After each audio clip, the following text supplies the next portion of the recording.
ठीक है, हमारा जो चैप्टर है वो चैप्टर हम स्टार्ट करेंगे इलिप्स। ठीक है, मैंने इलिप्स ऑलरेडी आधा से ज्यादा पढ़ा रखा था, तो क्या आप लोगों ने वो चीज रिवीजन करके आए हैं?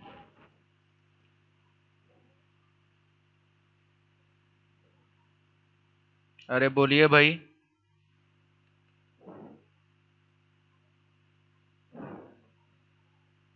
अरे सबको अलग अलग से पूछना पड़ेगा क्या, नाम पुकार के?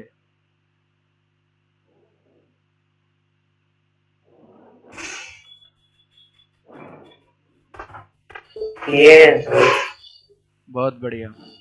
ठीक है, क्योंकि ध्यान से सुनना, मैंने पहले ही बता दिया था। अमृता, रितिका, आप लोगों ने पढ़ा है कि नहीं? Aditya Singh, Yes, sir. चलिए बहुत बढ़िया। ठीक है, मैं फिर भी क्विक रिवीजन एक बार करा देता हूँ, सारा चीज क्या था। ठीक है, सबसे पहले इलिप्स का डेफिनेशन के बारे में बात करते हैं। ठीक है, हमने बताया था कि दो तीन तरीके का डेफिनेशन होता है इलिप्स का। ठीक है, याद रखिएगा। सबसे पहला डेफिनेशन अगर हम देखें तो इलिप्स का डेफिनेशन कुछ इस तरीके का होता है कि अगर मान लीजिए मेरे पास दो फिक्स पॉइंट है। ठीक है, एक फिक्स पॉइंट है ए, अपना माइक्रोफोन ऑफ रखिए। ठीक है, मेरे पास एक दूसरा फिक्स पॉइंट है बी। ठीक है, मेरे पास एक फिक्स पॉइंट है ए, दूसरा फिक्स पॉइंट है बी। ए से लेके बी तक मान लेते हैं हम एक थ्रेड ऐसे बांध देते हैं। ठीक है, फिर इस थ्रेड को मान लेते हैं स्ट्रेच कर देते हैं। ठीक है, इस तरीके से, और इस थ्रेड को स्ट्रेच करके हम क्या करते हैं, एक डायग्राम बना देते हैं। तो ये जो डायग्राम बनता है ये कुछ इस तरीके का बनता है। ठीक है, और उसको हम लोग क्या बोलते हैं, इलिप्स बोलते हैं। ये जो डायग्राम बना उसको हम लोग क्या बोलते हैं, इलिप्स बोलते हैं। ठीक है, मैंने इसका एक वीडियो भी दिखाया था, आप लोगों को याद होगा। मैं एक बार फिर से दिखा देता हूं, आप लोग ध्यान से देखिएगा। ठीक है, drawing board. The pins are located at the focal points of the ellipse. Start at one end of the major axis with the string taut and the pencil in contact with the paper. Draw the elliptical curve. This is a very smooth way of drawing an ellipse, but not suitable for an examination situation. The string is the length of the major axis. Major axis with is at the focal point. Start at one end of the major axis with the string taut and the pencil in contact with the paper. Draw the elliptical curve. This is a very smooth way of drawing an ellipse. दिखाई दिया आप लोगों को? Yes, sir. Yes, sir. ठीक है, मैंने ये class में भी दिखाया था आप लोगों को। ठीक है, तो उसमें हो क्या रहा है, इलिप्स कैसे ड्रॉ किया जा रहा है, सबसे पहले उस चीज को समझिएगा। ठीक है, मैंने आप लोगों को वीडियो दिखाया। इलिप्स जो हो रहा है, यहाँ पे दो पॉइंट हमने फिक्स कर दिया। ठीक है, दो पॉइंट हमने फिक्स कर दिया, उन दोनों पॉइंट पे हमने रस्सी बांध दिया, और रस्सी बांध के हमने जब डायग्राम बनाया तो वो फिगर कुछ इस तरीके का बनने लगा। ठीक है, और वो जो फिगर बनता है उसका नाम होता है इलिप्स। ठीक है, वो जो फिगर बनता है उसका नाम होता है इलिप्स। यानी कि अगर ये जो पूरा का पूरा डायग्राम बनाया गया इस तरीके से, इस रस्सी से बना गया, ठीक है, जो इन दोनों पॉइंट से बंधा हुआ था, तो यानी कि हमें ये समझ में आ रहा है, मान लेते हैं इस पॉइंट को P1 ले लेते हैं। ठीक है, मान लेते हैं इस पॉइंट को P2 ले लेते हैं, इस पॉइंट को P3 ले लेते हैं। तो जितना भी हमें डायग्राम बना इन दोनों रस्सी से फिक्स करके बना। ठीक है, यहाँ से इस तरीके से अलग अलग मूवमेंट हुआ तो रस्सी ऐसे पीछे आते जाएगा, आप लोगों ने देखा अभी।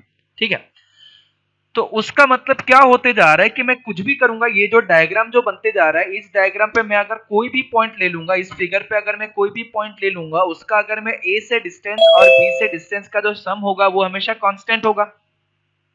कांस्टेंट क्यों होगा? क्योंकि हमें देखने को मिल रहा है कि ये जो लेंथ है, स्ट्रिंग जो है, स्ट्रिंग कभी चेंज नहीं हो रहा है, हम इसको पकड़ के बस यहां से यहां ड्रॉ कर रहे हैं। ठीक है, एक बार फिर से देख सकते हैं आप लोग।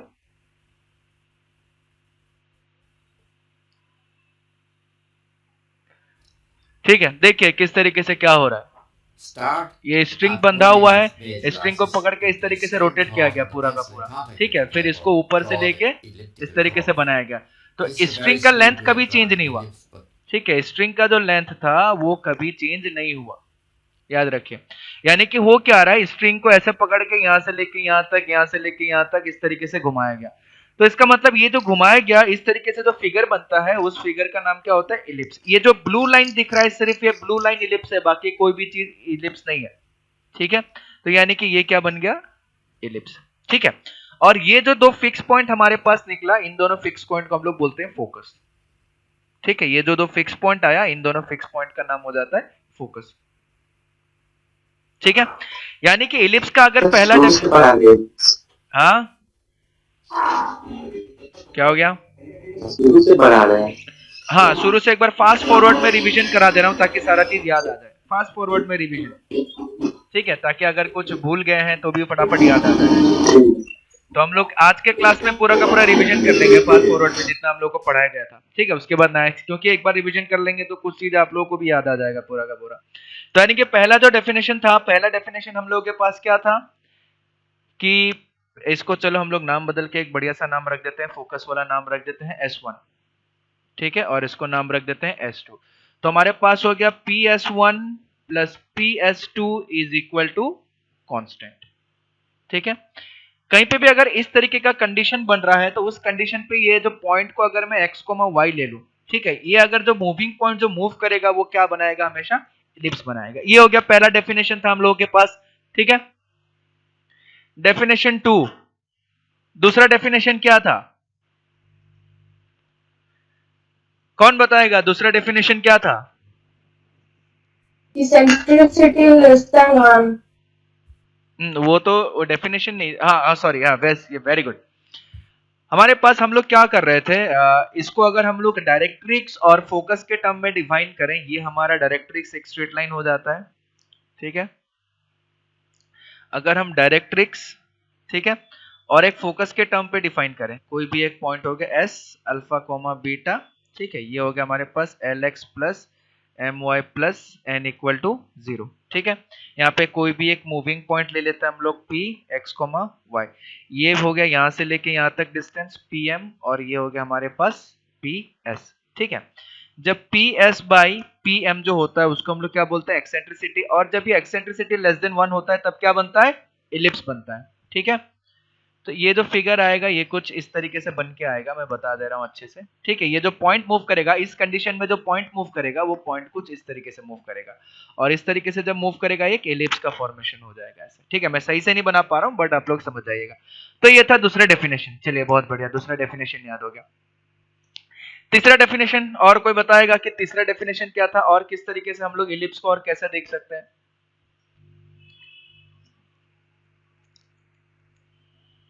कौन बताएगा थर्ड डेफिनेशन? सारा का सारा चीज जनरल इक्वेशन उससे। हाँ, जनरल इक्वेशन से। चलिए, अगर हमारे पास एक जनरल इक्वेशन है, चलिए सबसे पहले जनरल इक्वेशन कौन बताएगा? क्या था सेकंड डिग्री जनरल इक्वेशन? अरे जल्दी बोलिए। ax square plus by square, हाँ 2hxy प्लस by स्क्वायर, उसके बाद plus by square plus 2gx plus 2fy plus c 2fy plus c equal to 0। ठीक है, ये हमारा था general equation of second degree. मैं फास्ट फॉरवर्ड में सारा रिवीजन करा दे रहा हूं। ठीक है, second degree general equation, second degree general equation है हम लोगों के पास था। ठीक है, ये हमारा था डेफिनेशन, सॉरी, अब इस पे क्या कंडीशन लगेगा? ठीक है, ये एक्चुअली डेफिनेशन नहीं है बट हम लोग चलो डेफिनेशन के नाम से ही रख लेते हैं। इसमें क्या कंडीशन लगेगा कि ये इलिप्स बन के आएगा? X square less than AB and del not equal to delta 0. Not equal to 0। सबसे पहले डेल्टा नॉट इक्वल टू 0, बहुत बढ़िया, क्योंकि डेल्टा इक्वल टू 0 हो गया तो क्या बन जाएगा?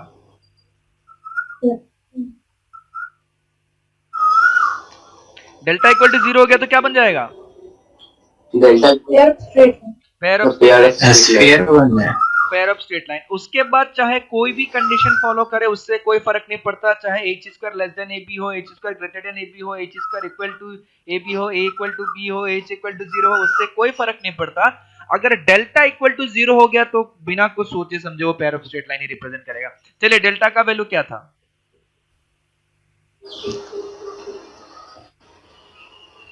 abc plus 2GHF minus h square minus bg square minus h square. Minus ch square, बहुत बढ़िया। ठीक है, ये था हमारा डेल्टा का वैल्यू।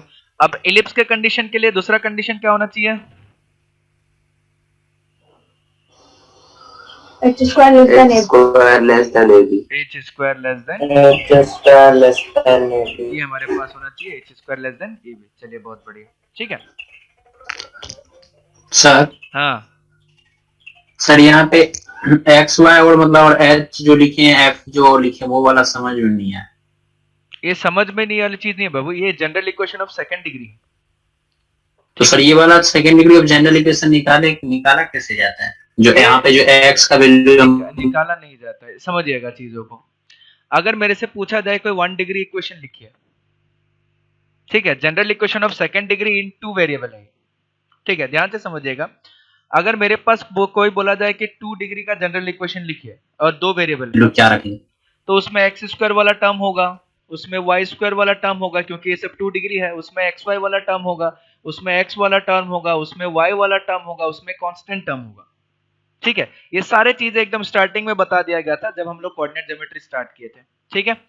अब मान लीजिए एक अगर हम सेकंड डिग्री का जनरल इक्वेशन लिखना है जिसमें 2 वेरिएबल हो, उसमें एक्स स्क्वायर वाला टर्म होगा, उसमें वाई स्क्वायर वाला टर्म होगा, उसमें एक्स वाई वाला टर्म होगा, ये सब 2 डिग्री टर्म हो गया। उसके बाद क्या पॉसिबल हो सकता है? अगर मैं बोलूं एक क्वाड्रेटिक इक्वेशन लिखिए, तो क्वाड्रेटिक इक्वेशन हम कैसे लिखेंगे? उसमें एक्स मैक्सिमम क्वाड्रेटिक इक्वेशन, अगर मेरे को ऐसा बोल दिया जाए ये क्वाड्रेटिक इक्वेशन है, हाँ सही है, ये भी क्वाड्रेटिक एक्सप्रेशन है, बट अगर मेरे को बोला जाए कि एक जनरल एक्सप्रेशन लिखिए क्वाड्रेटिक एक्सप्रेशन का, तो मैं क्या बोल सकता हूँ? उसमें एक्स स्क्वायर वाला टर्म रहेगा, उसमें एक्स वाला टर्म रहेगा और उसमें कांस्टेंट टर्म रहेगा, क्योंकि x square plus x plus constant अगर ये तीनों टर्म रहे तो ये हमारे क्या बन जाता है? क्वाड्रेटिक इक्वेशन बन जाएगा 2 डिग्री का। अगर मैं सिर्फ ऐसा बोल दूं कि सिर्फ एक्स स्क्वायर रहेगा तो ये तो चीज है, तो मतलब एक पर्टिकुलर चीज हो गया, ठीक है। बट हम पर्टिकुलर चीज नहीं निकलते हैं, टोटल कितना पॉसिबिलिटीज हो सकता है हम पूरा वहां तक जाते हैं। अगर मेरे पास 2 वेरिएबल है एक्स वाई का, तो general equation of second degree में क्या क्या चीजें हो सकता है? अगर इतने सारे चीजें टोटल पूरा का पूरा इतने सारे चीजों से ज्यादा नहीं हो सकता एक general equation of second degree में, ठीक है।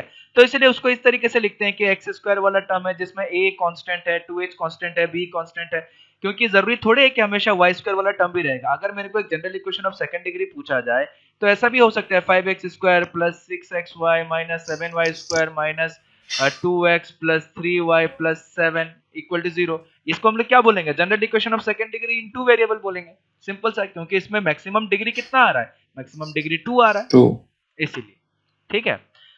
तो इसको याद कर लेना, इसको इस पे इतना दिमाग नहीं लगाना। ये general equation of second degree है, मतलब सेकंड डिग्री का जो जनरल इक्वेशन होगा वो उस तरीके से दिखेगा बस, ठीक है। इसमें इतना सोचना नहीं है कि ये, देखिए चीज है, ध्यान से समझिएगा एक चीज है, हम अगर किसी चीज का तैयारी करते हैं ना, जैसे मान लीजिए हम आईआईटी का तैयारी कर रहे हैं, ठीक है, तो हम क्या करेंगे? कुछ कुछ थोड़ा सा अपना ब्रेन का यूज करेंगे, ठीक है, ध्यान से समझिएगा। ये ऐसा नहीं है कि मैं सिर्फ आपको बता रहा हूं, मैं सबको बता रहा हूं, सारे स्टूडेंट्स को बता रहा हूं। इस चीज को ध्यान से सुनिएगा कि सिलेक्शन नहीं होने का एक बहुत बड़ा कारण क्या होता है। जैसे मान लिया मैंने बोल दिया कि general equation of second degree बना दिया, अब इसको याद रखिए, इसका ज्यादा यूज है नहीं। अब मान लीजिए हम एग्जाम ओरिएंटेड ना तैयारी करेंगे कि हमें एग्जाम में किस तरीके के, हमारे पास इस चीज को जानने के लिए बरसों बचा हुआ है, एंट्रेंस एग्जाम के बाद हमारे पास पूरा जिंदगी बचा हुआ है इस चीज को समझने के लिए। बट अभी हमें जो चीजें अब ये थोड़ी है कि अगर आप आईआईटी जेईई का एंट्रेंस दीजिएगा तो आपको ये जान के थोड़ी एंट्रेंस में सिलेक्ट करता है कि आपके पास कितना नॉलेज है। वो सिर्फ और सिर्फ अपना पेपर देख के आपको सिलेक्ट करेगा, ठीक है, कि आपका पेपर में कितना नंबर आ रहा है। तो हमारा पहला प्रायोरिटी है पेपर को क्लियर करना, ठीक है।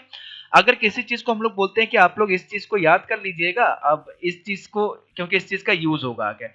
अब ध्यान से सुनिए, हमें किसी क्वेश्चन में किसी भी पेपर में हमें ये कभी नहीं पूछेगा कि ये general equation of second degree कैसे बना, आप ये बताइए, ठीक है, क्योंकि ये कोई, इसमें कोई ये कोई हिस्ट्री या इसका क्लास नहीं है कि कैसे बना, एक साइंटिस्ट था उसने ये सोचा, उसने ऐसा सोचा, वैसा नहीं। इसको हम लोग यूज करके क्या क्या कंडीशन निकलता है वो ज्यादा इंपॉर्टेंट है, ठीक है। तो हमने इस तरीके से बोला कि एक general equation of second degree है, इसको आप लोग याद रखिए, ठीक है। अगर इस पे हम लोग रिसर्च करने जाएंगे तो हमें 2 दिन तक इसी पे बोल सकते हैं हम लोग कि पहले एक साइंटिस्ट था, उसने ये 1 लीनियर इक्वेशन निकाला, फिर 2 वेरिएबल निकाला, फिर 1 वेरिएबल निकाला, 2 डिग्री निकाला, 1 डिग्री निकाला, ठीक है। तो हमें बस सिंपल सा जानना है कि एक general equation of second degree होता है जो सारे के सारे हम लोग जितने कर्व को पढ़ेंगे सबको रिप्रेजेंट करता है, ठीक है। और मैंने ये भी बताया था कि general equation of second degree कैसे निकल के आता है पैर ऑफ स्ट्रेट लाइन में, किस तरीके से होता है, और ये क्या बोलता है, इस इक्वेशन को जब हम सॉल्व करेंगे ये भी general equation of second degree देगा। फिर पैराबोला में मैंने बताया था H square equal to E B condition लगता है, ठीक है। और पैराबोला में क्या होता है, ई इक्वल टू 1 हो जाता है, उसको भी सॉल्व करेंगे तो सेकंड डिग्री इक्वेशन आता है। इसलिए सबको मिला के एक जनरल इक्वेशन बना दिया गया, सबको मिला के एक जनरल इक्वेशन बना दिया गया, फिर उस पर अलग अलग कंडीशन निकाला गया, बस, ठीक है। तो हमें इस पे रिसर्च नहीं करना है, हमें इस वाले पे रिसर्च नहीं करना है, इससे रिलेटेड जो चीज है उस पे काम करना है, ठीक है। चलिए ये तो हो गया हमारा general equation of second degree. अब बताइए स्टैंडर्ड इक्वेशन ऑफ इलिप्स क्या था।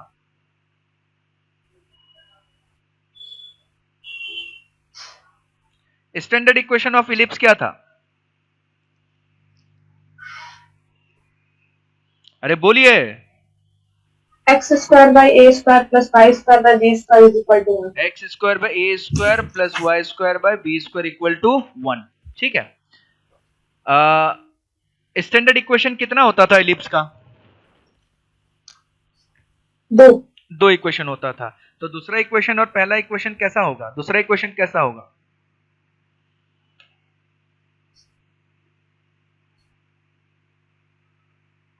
दूसरा इक्वेशन कैसा होगा, और पहला इक्वेशन और दूसरा इक्वेशन में डिफरेंस क्या होगा, अरे बोलिए भाई। देख रहे कोई ना कोई कॉपी पलट रहा होगा अभी अच्छे से रिवीजन। मैंने अभी स्टार्टिंग में पूछा कि आप लोगों ने पढ़ा, तो बोला हाँ पढ़ के आए हैं सर।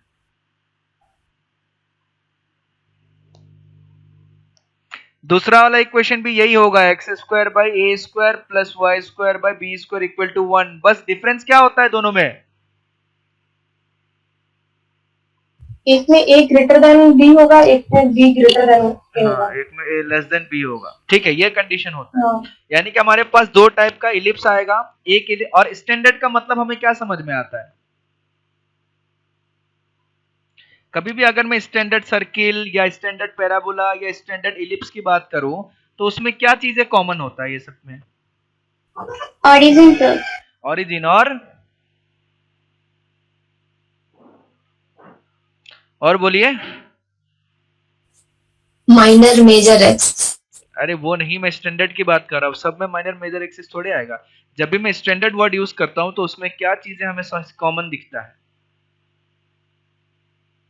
ठीक है। जब भी स्टैंडर्ड वाला वर्ड यूज होता है तो ध्यान से याद रखिएगा, स्टैंडर्ड वाला वर्ड जब भी यूज होता है तो उसमें ऐसा होगा कि उसमें कोऑर्डिनेट एक्सिस का रोल रहेगा और उसमें ओरिजिन का रोल रहेगा मेनली, ठीक है, वो होता है हमारा। अब मान लेते हैं ये हमारा हो गया कोऑर्डिनेट एक्सिस, इसको हम लोग मान लेते हैं एक्स एक्सिस, इसको हम लोग मान लेते हैं वाई एक्सिस, ठीक है। जो हमारा X square by A square plus Y square by B square equal to 1 होता है, वो इलिप्स कुछ इस तरीके से दिखता है। हाँ, ये अच्छा डायग्राम नहीं बना पा रहा हूं,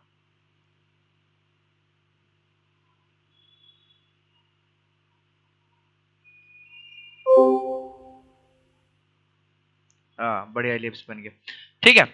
आया समझ में। तो इस तरीके से डायग्राम बनता है और इसका जो डायरेक्ट्रिक्स होगा, ठीक है, और इसका जो डायरेक्ट्रिक्स होगा वो डायरेक्ट्रिक्स यहाँ पे एक डायरेक्ट्रिक्स होगा, ठीक है, ये लाइन सीधा नहीं बन रहा है, यहाँ पे जो डायरेक्ट्रिक्स होगा यहाँ पे एक डायरेक्ट्रिक्स होगा, ठीक है, और यहाँ पे एक डायरेक्ट्रिक्स होगा, टोटल इसका दो डायरेक्ट्रिक्स होता है, यहाँ पे एक डायरेक्ट्रिक्स होगा ऐसे, ठीक है, सेम डिस्टेंस पे होगा दोनों। चलिए थोड़ा सा आगे बनाते हैं, ओके, ठीक है, ये बन गया हमारा इलिप्स, ठीक है। अब इलिप्स में दो तरीके का एक्सिस होता है, एक का नाम क्या होता है, अरे बोलते जाइए, आप लोग का रिवीजन है, मेरा रिवीजन थोड़े है कि मैं मेजर एक्सिस और minor axis. Minor axis. Major axis और माइनर एक्सिस दो तरीके का एक्सिस होता है, ठीक है। इसको नाम दे देते हैं D1। आप लोग फटाफट बोलिएगा तब ना मैं फटाफट खत्म करूंगा इस चीज को, मेरे को लगेगा कि आप लोग पढ़े हुए हैं, रिवीजन किए हुए हैं, ठीक है। तो A1 A2 जो हो गया वो हो गया मेजर एक्सिस, और माइनर एक्सिस कौन सा होगा, मेजर माइनर लिख दीजिए, B1 B2। B1 B2, ठीक है। B1 B2 जो होगा वो होगा हमारा माइनर एक्सिस, ठीक है, ये चीज पढ़ाया था। दूसरा चीज फोकस जो होगा, फोकस यहाँ पे कहीं पे आएगा, ठीक है, फोकस यहाँ पे कहीं पे आएगा, ये हमारा हो गया S1, ये हमारा हो गया S2, दो फोकस आएगा, ठीक है। लेटस रेक्टम क्या होता है, 2b² by a। ए गधा, मैं पूछ रहा हूँ लेटस रेक्टम क्या होता है? वो डिस्टेंस होता है, लेटस रेक्टम क्या होता है? परपेंडिकुलर।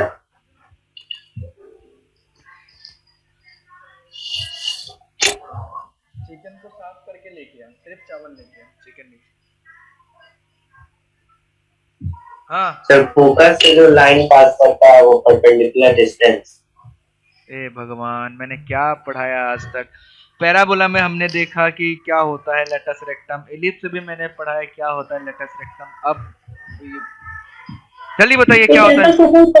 एक ऐसा फोकल कोड जो फोकस से पास करे। फोकल कॉर्ड का मतलब ही होता है फोकस से पास करना। कौन बताएगा लेटस रेक्टम क्या था? डबल ऑर्डिनेट क्या था? What is double ordinate?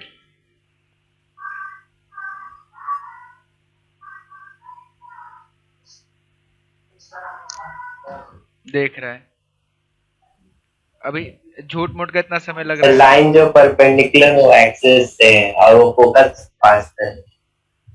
ये भगवान, सारा डेफिनेशन गलत। आप लोगों ने नोट्स पढ़ा है अपना अच्छे से जो मैंने लिखवाया था क्लास में? हाँ, कल भी क्लास नहीं हो पाया इलेक्ट्रिसिटी प्रॉब्लम की वजह से, उससे एक दिन पहले भी नहीं हो पाया था।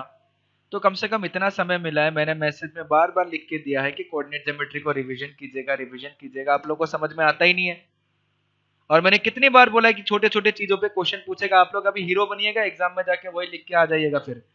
फिर आप टेंशन लेने से, रोने से कोई मतलब ही नहीं होगा। और एक साल जब ड्रॉप दीजिएगा ना कि चलिए मैं ड्रॉप देखे, तो बहुत कठिन होता है उसमें। आप लोगों को समझ में नहीं आ रहा है चीजें? इतने देर से चिल्ला रहा है कोई आदमी, इतने दिन से बोल रहा है, कल पूरा दिन बचा हुआ था, उससे पहले वाला दिन बचा हुआ था, संडे बचा हुआ था, लेकिन नहीं, पढ़ना लिखना है नहीं अपने को। अभी डबल ऑर्डिनेट का डेफिनेशन नहीं बता, ये लेटस रेक्टम का डेफिनेशन नहीं बता, जबकि कितनी 50 बार चिल्ला चुका हूं मैं लेटस रेक्टम क्या होता है, क्या होता है, क्या होता है। ऐसे पढ़ाई लिखाई करेंगे आप लोग? ऐसे आईआईटी का तैयारी होगा? वो तो किस्मत अच्छा होगा तो निकल जाएगा, नहीं तो आप लोग का ऐसा तैयारी देख के मेरे को लगता नहीं है कुछ होने वाला है। जिसको निकालना रहता है अभी तक वो पढ़ लिख के पूरा अपना रेडी कर रखा है, और आप लोग को अभी तक लेटेस्ट रेक्टम पता नहीं क्या होता है। ये हालत हो रखा है, बताइए। एक्सपेक्ट करेंगे हम लोग आप लोगों से कि आप लोग आईआईटी क्लियर कीजिएगा? आप लोग ऐसा अच्छा तो वो बोर्ड वाला बैच है जो कम से कम पढ़ लेता है अपना जितना बोला जाता है बोर्ड के लिए, और जो आईआईटी की तैयारी कर रहे हैं वो नहीं पढ़ रहे हैं। सिर्फ एक चीज ध्यान में रखिएगा, आईआईटी की तैयारी करने से आईआईटी नहीं मिल जाता है। आईआईटी कॉलेज में एंट्रेंस क्लियर करने के बाद जाने से वो होता है, ठीक है? तो कभी मत ये मत सोचिएगा कि 2 क्वेश्चन करके मैं जेम्स बॉन्ड बन गया, गधा सब। ध्यान से देखिए, डबल ऑर्डिनेट होता है एक ऐसा कॉर्ड जो एक्सिस के परपेंडिकुलर हो। लाइन और कॉर्ड में बहुत डिफरेंस होता है, इसलिए जब भी आपको स्टेटमेंट बोलिए, अपने स्टेटमेंट को सोच समझ के बोलिए। डबल ऑर्डिनेट एक कॉर्ड होता है, ठीक है? और ऐसा कॉर्ड जो एक्सिस के परपेंडिकुलर हो। एक्सिस के परपेंडिकुलर जो भी कॉर्ड होता है उस कॉर्ड का नाम होता है डबल ऑर्डिनेट। कोई भी अगर मेजर एक्सिस के परपेंडिकुलर एक कॉर्ड बना, ठीक है, मेजर एक्सिस के परपेंडिकुलर एक कॉर्ड बना, तो उस कॉर्ड का नाम क्या होता है? Double ordinate. उस कॉर्ड को हम लोग बोलते हैं डबल ऑर्डिनेट, ठीक है? तो ये हो गया हम लोगों का डबल ऑर्डिनेट, ठीक है? ये कॉर्ड जैसा नहीं बन रहा है।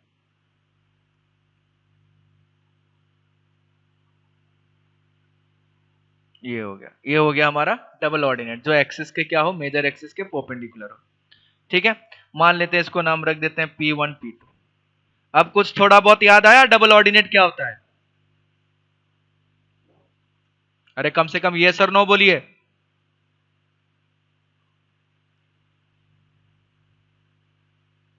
लेटस रेक्टम क्या होता था अब बताइए?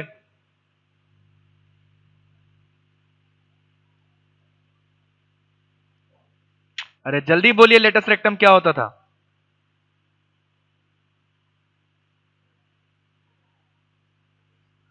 सबको नाम बुला बुला के पूछना पड़ेगा सर क्या? एक डबल ऑर्डिनेट जो फोकस से पास करता है। डबल ऑर्डिनेट जो फोकस से पास करे, ठीक है, इतना सिंपल सा। अरे भाई एक डबल ऑर्डिनेट जो फोकस से पास करे वो क्या हो जाता है? हाँ क्या है, बन गया है। डबल ऑर्डिनेट जो फोकस से पास करता है उसको क्या बोलते हैं? Latus rectum. सिंपल सी बात। इतना चीजें याद रखने में आप लोगों को सदियों लग जा रहा है, बताइए। ठीक है, एक ऐसा डबल ऑर्डिनेट जो फोकस से पास करे उसको हम लोग बोलते हैं लेटस रेक्टम। ठीक है, ये हो गया हमारा लेटस रेक्टम। इसका नाम हम लोग रख देते हैं L1 L2। ठीक है, फोकल कॉर्ड मतलब क्या हो गया? अब बताइए, what is focal cord? Focus से पास होने वाले किसी भी कॉर्ड का नाम होता है फोकल कॉर्ड। ठीक है, तो ये डेफिनेशन अगर आप बोलते हैं कि एक फोकल कॉर्ड जो फोकल से पास होता है तो वो गलत डेफिनेशन है, क्योंकि उसका नाम ही फोकल कॉर्ड इसीलिए पड़ा क्योंकि वो फोकस से पास होता है। ठीक है, तो लेटस रेक्टम भी क्या होता है? फोकस से पास करता है, इसलिए लेटस रेक्टम भी क्या होता है? एक फोकल कॉर्ड होता है। ठीक है, अब उसके बाद अगर ये पॉइंट में ले लेता हूं a,0, ये पॉइंट हो जाएगा -a,0 क्योंकि सबका सब सिमेट्रिक होता है। ये वाला पॉइंट अगर मैं ले लेता हूं 0, b तो ये वाला पॉइंट हो जाता है 0, -b। ठीक है, मेजर एक्सिस का जो लेंथ होता है a1 a2 वो इक्वल टू हो जाता है 2a। माइनर एक्सिस का जो लेंथ होता है b1 b2 वो इक्वल टू हो जाता है 2b। लेटस रेक्टम का लेंथ कितना होता है? 2b² a, ये हो जाता है लेटस रेक्टम का लेंथ। उसके बाद एक्सेंट्रिसिटी क्या होता है? E is equal to square root of 1 minus b square by a square. 1 - b² a²। Very good. उसके बाद हमने तो स्टार्टिंग में एक डेफिनेशन पढ़ा था POS1 plus PS2 equal to constant. ये कांस्टेंट वैल्यू किसके बराबर होता है? 2a. 2a मतलब मेजर एक्सिस। ठीक है, आप लोग कब पढ़िएगा, मतलब मैं पागल हो जाऊंगा आप लोगों को पढ़ाते पढ़ाते। ठीक है, आप लोग समझा कीजिए सिचुएशन को। इस कोविड से IIT को कोई फर्क नहीं पड़ने वाला, वो अपने पेपर का लेवल नहीं डिक्रीज करने वाला, वो उसी लेवल से पूछेगा। तो आप लोग को अपना लेवल इंक्रीज करना पड़ेगा, आप लोग को अच्छे से पढ़ना पड़ेगा। समझ में आया? ठीक है, तो आप लोग पढ़ाई लिखाई क्या कीजिए यार, ऐसा मत क्या कीजिए। ठीक है, तो ये बेसिक हमने क्या पढ़ लिया? लेटस रेक्टम पढ़ लिया, एक्सेंट्रिसिटी पढ़ लिया, PS1 प्लस। हाँ, दूसरा चीज ये जो, हाँ ये डायरेक्ट्रिक्स हो गया। उसके बाद एक और चीज, ये जो फोकस होता है, फोकस का कोऑर्डिनेट कितना निकल के आता है? Plus minus ae comma 0. +-ae,0। ये हो जाएगा ae,0, ये हो जाएगा -ae,0। डायरेक्ट्रिक्स का जो ये वाला पॉइंट होता है, ये पॉइंट का कोऑर्डिनेट कितना होता है? Plus minus a by e comma 0. a/e,0, ये हो जाता है -a/e,0। याद आया सब लोगों को कि फिर से बताना पड़ेगा? कॉपी में लिखा ही होगा, देख लेना ध्यान से। ठीक है, ये सबको प्रूफ करने में समय लगता है तो इसलिए बार बार प्रूफ नहीं करते रहेंगे। ठीक है, तो ये था -a/e,0, ये a/e,0, ये ae,0, ये -ae,0। ठीक है, उसके बाद ये वाला जो पॉइंट होता है, ठीक है, ये वाला जो है, इसका इक्वेशन कैसा बनेगा? ठीक है, सॉरी, इसका ग्राफ कैसा बनेगा? ये वाला जो है, इसका ग्राफ कुछ इस तरीके से बनेगा। ठीक है,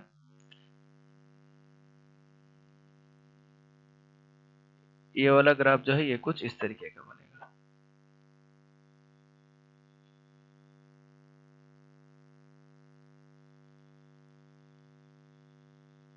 इस तरीके से बनता है। ठीक है,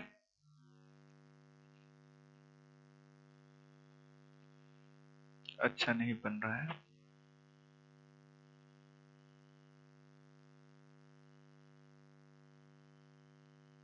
इस तरीके से बनता है। ठीक है, ये एलिप्स बनता है। अब इसमें क्या डिफरेंस आ जाता है? मेजर एक्सिस माइनर एक्सिस का। ठीक है, ये जो इस बार B1, हाँ ये वाला डायग्राम किसका होता है? ये वाला डायग्राम होता है A B का। ठीक है, उसके बाद इसमें दो डायरेक्ट्रिक्स भी बनेंगे। दो डायरेक्ट्रिक्स कैसे बनेंगे? एक डायरेक्ट्रिक्स बनेंगे ऐसे, एक डायरेक्ट्रिक्स ऐसे बन गया। ठीक है, दूसरा डायरेक्ट्रिक्स यहां से बन जाएगा ऐसे, दूसरा डायरेक्ट्रिक्स ऐसे बन गया। ठीक है, ये हमारा B1 था, ये हमारा B2 था, ये हमारा A1 था, ये हमारा A2 था, ये हमारा D1 हो जाएगा, ये D2 हो जाएगा। सारा कोऑर्डिनेट सेम, ये इसको क्या बोलते हैं, सेंटर बोलते हैं, ठीक है। ये कब होता है, जब a लेस देन b का डायग्राम हो गया। याद आया सबको? इसमें क्या डिफरेंस हो जाएगा, इसमें बस ये डिफरेंस हो जाएगा, इसका फोकस जो भी है वो y एक्सिस में आने लगेगा। इसका फोकस का कोऑर्डिनेट कितना होगा, कौन बताएगा?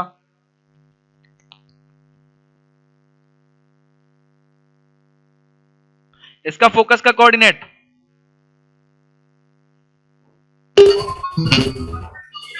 तो 0, और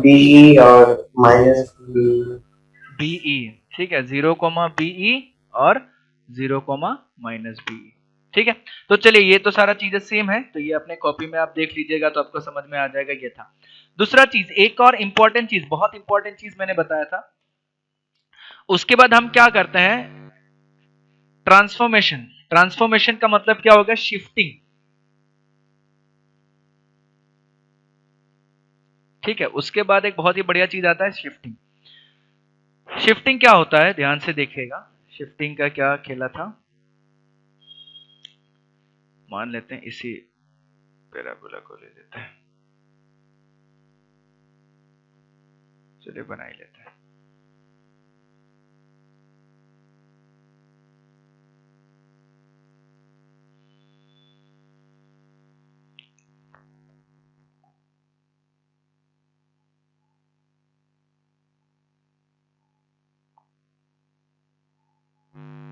ठीक है, हो क्या रहा है, मान लेते हैं हमारे पास एक एलिप्स है इस तरीके का,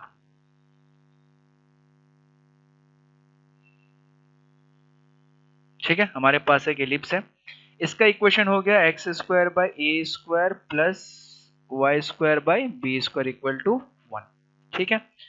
अब हम क्या कर रहे हैं, ध्यान से देखिएगा,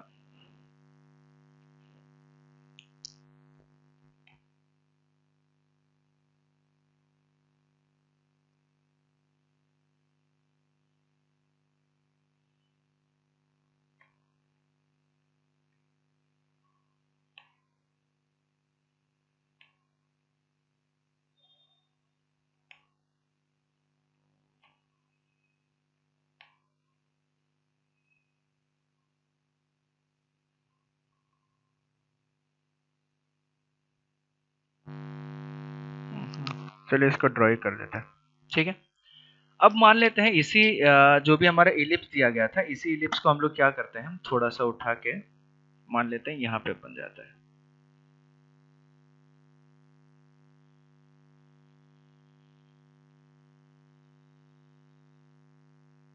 ऐसे, ठीक है।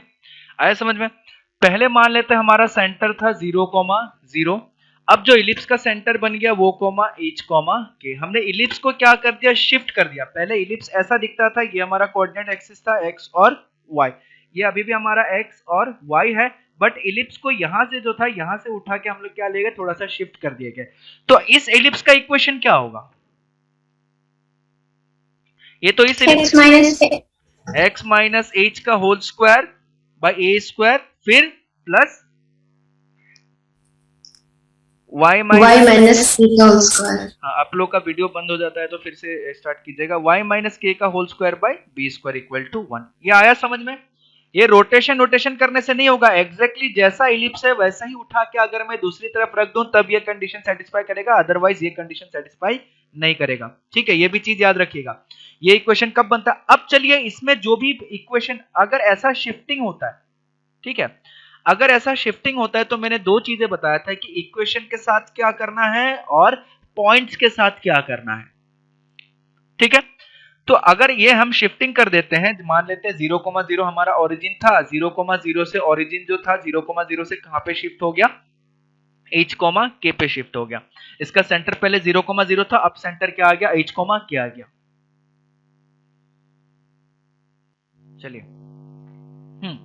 चलिए अब बताइए, जब ऐसा शिफ्टिंग होता था तब क्या क्या चीजें हम लोग डिफरेंट चीजें करते थे, पॉइंट्स के साथ क्या करते थे, इक्वेशन के साथ क्या करते थे, ठीक है। हमने 0,0 जो भी उसका सेंटर था 0,0 से कहां पे शिफ्ट हो गया, h, k पे शिफ्ट हो गया।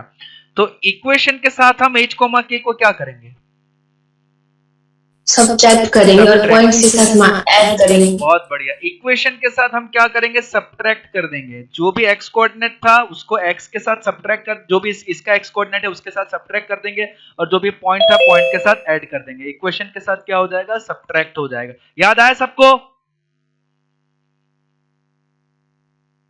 और पॉइंट्स के साथ क्या करेंगे, पॉइंट्स के साथ ऐड कर देंगे। ठीक है। अब चलिए मेरे को ये बताइए कि इसका जो हमारे पास फोकस था वो फोकस था प्लस माइनस AE, 0। कोई बता पाएगा कि इसका फोकस क्या होगा? ये जो शिफ्टिंग वाला इक्वेशन आया, शिफ्टिंग वाला पैराबोला आया, इसका इक्वेशन क्या होगा? शिफ्टिंग वाला इलिप्स आया, सॉरी, इसका एक फोकस क्या होगा? Plus minus AE plus H, K। Very good. इसका जो फोकस आएगा वो आ जाएगा plus minus AE plus H, K, क्योंकि 0 प्लस K आएगा। ठीक है, ये तो हो गया इसका। अब चलिए इसका बताइए। हाँ चलिए इतना काफी है। तो हमने मेरे ख्याल से शायद इतना ही तक पढ़ा था लास्ट क्लास में, है कि नहीं? हम लोग जब ऑफलाइन पढ़े थे, या इससे भी आगे पढ़े थे हम लोग? सर इससे भी आगे बढ़ चुके हैं। हम लोग कहाँ तक पढ़ चुके हैं total overall? Intersection of line and ellipse. Intersection of line and ellipse. ठीक है, इसके बाद क्या पढ़े होंगे मेरे ख्याल से? इसके बाद हम लोगों के पास आया होगा ये तो इक्वेशन। हाँ, एक और बहुत ही इंपॉर्टेंट पॉइंट जो मेरे को याद आ गया, एक और डेफिनेशन होता था हमारा इलिप्स का। ठीक है, डेफिनेशन 1, डेफिनेशन 2, डेफिनेशन 3, एक और डेफिनेशन था हमारे पास इलिप्स का, डेफिनेशन 4। मैं थोड़ा सा हिंट दे देता हूं, बेस्ड ऑन 2 परपेंडिकुलर लाइंस। अगर मेरे पास 2 परपेंडिकुलर लाइन है, ठीक है, उन 2 परपेंडिकुलर लाइन को यूज करके भी हम क्या कर सकते हैं, एक इलिप्स बना सकते हैं। अगर सिर्फ 2 परपेंडिकुलर लाइन दिया जाए, उन दोनों परपेंडिकुलर को, एक को अगर मेजर एक्सिस बोला जाए, एक को अगर माइनर एक्सिस बोला जाए, तो इन दोनों को यूज करके भी हम इलिप्स का इक्वेशन निकाल सकते हैं। याद आया आप लोगों को? Yes sir. ठीक है, तो ये मैं हल्का सा बता देता हूं। ठीक है, इसको ध्यान से सुनिएगा क्योंकि ये थोड़ा सा इंपॉर्टेंट है। मान लेते हैं मेरे पास 2 लाइन है, परपेंडिकुलर लाइन है। पहले स्टार्टिंग से हम एक इलिप्स लेके डिस्कस करते हैं, ध्यान से देखिएगा। मान लेते हैं हमारे पास एक इलिप्स है इस तरीके का। ठीक है, मान लेते हैं हमारे पास एक इलिप्स है। इलिप्स का इक्वेशन क्या होता है? ये अगर मैं कोई भी एक स्टैंडर्ड इलिप्स ले लिया तो इलिप्स का इक्वेशन क्या होता है? X square by A square plus Y square by B square equal to 1। ठीक है, यहाँ पे कोई भी हम एक पॉइंट ले लें, P, कोई भी रैंडम सा पॉइंट ले ले तो पॉइंट क्या हो जाएगा? x, y। ठीक है, अब ये जो x, y हुआ, x, y एक्चुअली में ये कौन सा पॉइंट किस तरीके से लिया गया? अगर मैं यहां से देखूं और यहां से ये डिस्टेंस देखूं, ठीक है, ये तो इसका जो ये डिस्टेंस आया, इसको मान लेते हैं PM, इसको मान लेते हैं O। ये जो OM डिस्टेंस आया वो डिस्टेंस हमारा x होगा, और ये जो ये PM डिस्टेंस हो गया, ये डिस्टेंस हमारा y होगा। हमें पता है कि ये पैरेलल लाइन है तो ये डिस्टेंस x है, तो इसको PN लिख देते हैं। तो ये PN डिस्टेंस भी कितना होगा? x ही होगा। ठीक है, ये इसको क्या हो गया, ये अटकता क्यों है बीच बीच में?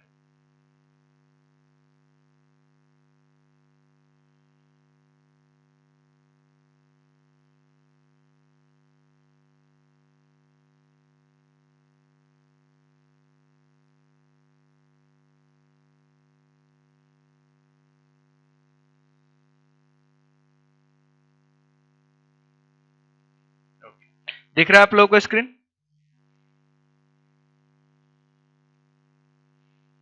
स्क्रीन दिख रहा है कि नहीं? Yes sir. यस देख रहा है। तो ये हमारा x डिस्टेंस हो गया। अब देखिए एक चीज हो गया, इसको हमने क्या मान लिया था? ये हमारा जो A1 है, A1, A2 ये हमारा मेजर एक्सिस है।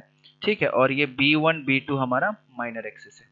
ठीक है, तो A1, A2 हमारा मेजर एक्सिस हो गया। अगर मैं कोई भी पॉइंट लूं Px, y, ठीक है, अगर इसको इस मेजर एक्सिस और माइनर एक्सिस के रेस्पेक्ट में अगर देखूं तो हमें इक्वेशन कैसा दिखेगा? ये Px का मतलब क्या हो गया? Pn। ठीक है, इसको हमने n ले रखा था। x का मतलब क्या हो गया? Pn, यानी कि Pn square by a square plus क्या निकल के आया था? Pm, यानी कि y वाला distance Pm square divided by b square is equal to 1। इस इक्वेशन को हम ऐसे भी रिप्रेजेंट कर सकते हैं। ठीक है, ये जो इलिप्स का इक्वेशन था उसको हम लोग ऐसे भी लिख सकते हैं। ठीक है, अब a क्या है? a हमारे पास है मेजर एक्सिस का सेमी मेजर एक्सिस। a हमारा क्या है? Semi major axis. ठीक है, ये हमारे पास क्या है? Semi major axis.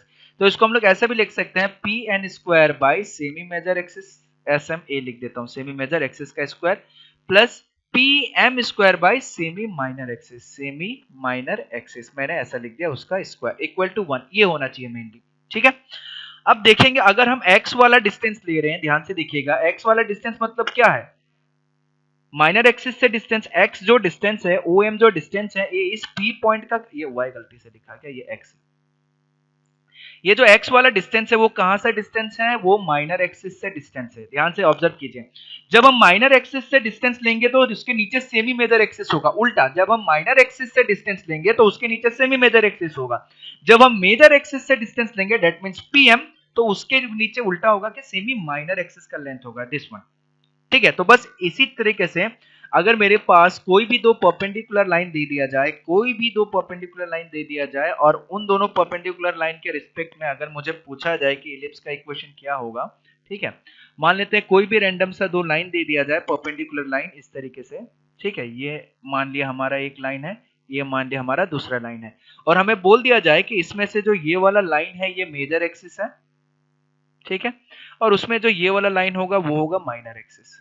ठीक है, आप एक इलिप्स का इक्वेशन निकालिए, ठीक है, जिसमें ए यानी कि सेमी मेजर एक्सिस का लेंथ जो होगा वो मान लेते हैं 2√3 होगा, और सेमी माइनर एक्सिस का जो लेंथ होगा वो लेंथ होगा मान लेते हैं कुछ भी मान लेते हैं, फर्क नहीं पड़ता। ठीक है, चलो हम ए ही मान लेते हैं कि ए हमें दिया गया है सेमी मेजर एक्सिस, ठीक है, और बी हमें दिया गया है सेमी माइनर एक्सिस। ठीक है, अब उसके साथ हमें बोला जाए कि इसका जो इक्वेशन है, एक इक्वेशन दिया गया है Lx plus my plus n equal to 0, और दूसरा इक्वेशन दिया गया है वो दिया गया px plus qy plus r equal to 0। बोला गया है कि आप इसका इक्वेशन लिखें, तो उसका इक्वेशन कैसा होगा, सबसे पहले इक्वेशन निकालने के लिए हमें कोई भी एक रैंडम सा पॉइंट लेना पड़ेगा p, ठीक है, वो p ही हमें, ये क्या एक मेजर एक्सिस है एक माइनर एक्सिस है, तो एक मेजर एक्सिस से डिस्टेंस ले लेते हैं m, माइनर एक्सिस से डिस्टेंस निकाल लेंगे n। ये डिस्टेंस कैसे निकालता है आप लोगों को पता होगा, मैंने स्ट्रेट लाइन में पढ़ाया था, पता है कि नहीं पता है कि एक पॉइंट से एक लाइन का डिस्टेंस कैसे निकाला जाता है, अरे पता है? Yes, sir. तो चलिए मेरे को ये बताइए कि pm स्क्वायर बाई नीचे क्या आएगा, a स्क्वायर आएगा कि b स्क्वायर आएगा pm स्क्वायर के बाद,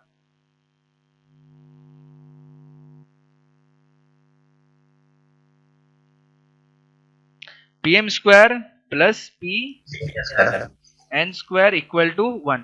ये किससे डिस्टेंस है, सबसे पहला चीज pm स्क्वायर सेमी, ये मेजर एक्सिस से डिस्टेंस है, अगर मेजर एक्सिस से डिस्टेंस ले रहे हैं तो माइनर एक्सिस वाला लिखना पड़ेगा b स्क्वायर, अगर हम क्या करते हैं माइनर एक्सिस से डिस्टेंस लेते हैं तो मेजर एक्सिस वाला लिखना पड़ेगा a स्क्वायर इक्वल टू 1। तो ये हो गया हमारा इक्वेशन। ठीक है, अब pm का वैल्यू कितना निकलेगा, सबको पता है pm यानी कि डिस्टेंस, pm का वैल्यू कितना निकल जाएगा, इससे ये आ जाएगा Lx plus my plus n divided by square root of L square plus m square, ये निकल के आ जाएगा। फिर Pn के बारे में पूछा जाए तो Pn कहाँ से डिस्टेंस है, ये माइनर एक्सिस से डिस्टेंस है, तो mod of Px plus qy plus r divided by square root of p square plus q square, ये आ जाएगा। ठीक है, फिर Pm की जगह ये पुट कर देंगे, Pn की जगह ये पुट कर देंगे, जो AB का वैल्यू दिया हुआ रहेगा उसको पुट कर देंगे, तो ये हमारा इक्वेशन निकल के आ जाएगा। याद आया ये सारा चीज?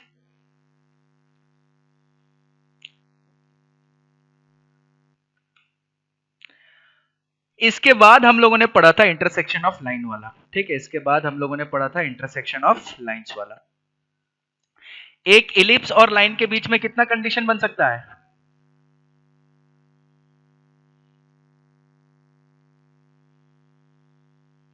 एक इलिप्स और लाइन में कितना कंडीशन बन सकता है, 3 कंडीशन बन सकता है। पहला कंडीशन क्या होगा, दो पॉइंट, ये हमारा एक एलिप्स हो गया। ठीक है, एक लाइन है कि एलिप्स को दो अलग अलग पॉइंट पे कट करके निकल रहा है। ठीक है, पहला केस। दूसरा केस हो सकता है कि हमारे पास एक एलिप्स है, ठीक है, और जो हमारा स्ट्रेट लाइन है एलिप्स को एक पॉइंट पे टच करके निकल रहा है ऐसे। ठीक है, ये दूसरा केस हो सकता है। तीसरा केस, हमारे पास एक एलिप्स है इस तरीके का, ठीक है, और जो लाइन है ना तो एलिप्स को टच कर रहा है ना तो एलिप्स को कट कर रहा है, ऐसे बाहर से निकल जा रहा है, ठीक है। तो ये हमारा तीसरा केस हो गया। तो टोटल 3 केसेस बनते हैं। पहला केसेस के इलिप्स जो होगा 2 पॉइंट पे कट करके निकलेगा। दूसरा केस में होगा क्या, इलिप्स जो होगा 1 पॉइंट पे टच करके निकलेगा। तीसरा केस जो होगा इलिप्स जो लाइन को है ना तो टच करेगा ना तो इंटरसेक्ट करेगा, कुछ इस तरीके से दिखेगा, ठीक है। तो टोटल 3 केसेस बनते हैं। अगर हम स्टैंडर्ड इलिप्स लेंगे, लाइन का इक्वेशन अगर हम ले लेते हैं lx plus my plus n equal to 0, ellipse का इक्वेशन ले लेते हैं lx प्लस my की जगह हम बहुत बढ़िया इक्वेशन का फॉर्म लेंगे, y equal to mx plus c, वो सबसे बढ़िया होता है, y equal to mx plus c। ये स्ट्रेट लाइन का कौन सा फॉर्म है, क्या बोलते हैं इसको, y equal to mx plus c को?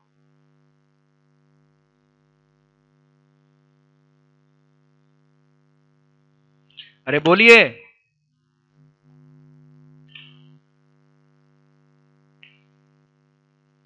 ये स्ट्रेट लाइन का कौन सा फॉर्म है, y equal to mx plus c?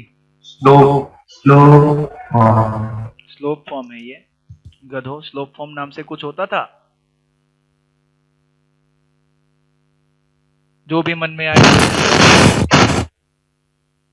क्या नाम होता है इसका? हाँ, slope intercept slope intercept form. यार आप लोग क्या करते हैं, स्लोप इंटरसेप्ट फॉर्म, ठीक है। इसमें m क्या है, c क्या है,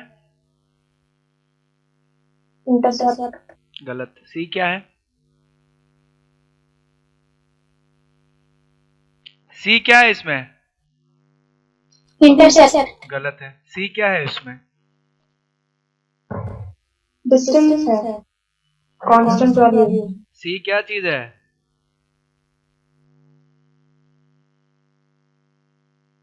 देख रहे हो ये पढ़ाई है, पिछले 3 दिन से ये पढ़ाई हो रहा है।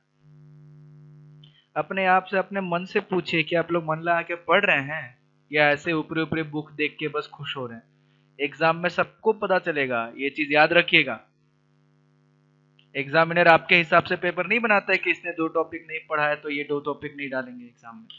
क्या होता है इसी, ये मतलब एक बकवास क्वेश्चन मेरे को पूछना पड़ जा रहा है और आप लोग जवाब नहीं दे पा रहे हैं, बताइए। इंटरसेप्ट y, इसको बोलते हैं वाई इंटरसेप्ट, ठीक है। अब बहुत लोग बोल रहे होंगे कि सर इंटरसेप्ट तो बोला ही था, पता नहीं क्या दिक्कत हो गया सर को। इंटरसेप्ट मतलब क्या होता है और वाई इंटरसेप्ट मतलब क्या होता है, बताइए। सब कुछ डिटेल में एक्सप्लेन किया गया।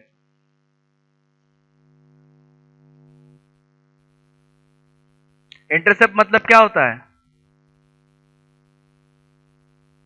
और इस पे क्वेश्चन भी पूछेगा, और क्वेश्चन हम लोग नहीं कर पाएंगे। क्यों नहीं कर पाएंगे, क्योंकि हम लोग क्या है कि बहुत तेज हैं, हम लोग पढ़ते नहीं है, हम लोग को सब पहले से आता है, इसलिए हम लोग रिवीजन नहीं करते हैं, और उसी चीज का हमें फायदा उठाएगा क्वेश्चन पेपर जो बनाता है एग्जामिनर। गजब हो यार, ऐसे फिर मेरे को पढ़ाने का मन नहीं करता है आप लोगों को, अगर रिवीजन नहीं करके आते हैं तो। ठीक है, ध्यान से सुनिए। यहाँ तक हम लोगों ने पढ़ लिया, यहाँ तक हम लोगों ने खत्म कर दिया। फिर जहां से खत्म हुआ था वहां से कल से स्टार्ट हो जाएगा, ठीक है। कल से हमारा स्टार्ट हो जाएगा यहाँ से intersection of line and ellipse, ठीक है। आप लोगों से एक पर्सनल रिक्वेस्ट है, हम्बल रिक्वेस्ट है कि आप लोग पढ़ लीजिएगा, रिवीजन कर लीजिएगा। ऐसे तो मैं पढ़ा के खत्म करते जाऊंगा, आप भी पढ़ते खत्म करते जाइएगा, लेकिन उसका कोई मतलब नहीं होगा, ठीक है। तो आप लोगों से पर्सनल रिक्वेस्ट है कि आप लोग मेहनत कर लीजिएगा। आप लोगों का अगर निकल जाएगा तो सबसे बड़ी खुशी मेरे को मिलेगा, ठीक है। जरूरी ये नहीं है कि आप लोग फ्यूचर में, हो सकता है मेरे से बात भी नहीं कीजिएगा कि कौन था चंद्र सर, भूल जाइएगा, बट आप लोग अगर निकाल लीजिएगा तो मेरे को सबसे ज्यादा खुशी होगा, ठीक है। तो इसीलिए कम से कम ये पढ़ लीजिए। 1 साल 6 महीने 8 महीने पढ़ना है, पढ़ के थोड़ा सा आप लोग, और इस चीज पे खुश मत होइए कि 12th का एग्जाम कैंसिल हो गया तो आप लोगों का भी कैंसिल हो जाएगा, नहीं, आप लोगों को बहुत ज्यादा सफर करना पड़ेगा, ठीक है। चलिए, थैंक यू, पढ़ लीजिएगा, रिक्वेस्ट है मेरा, क्योंकि नेक्स्ट क्लास में जब हम लोग पढ़े तो सारा चीज अच्छे से हो सके। चलिए, थैंक यू।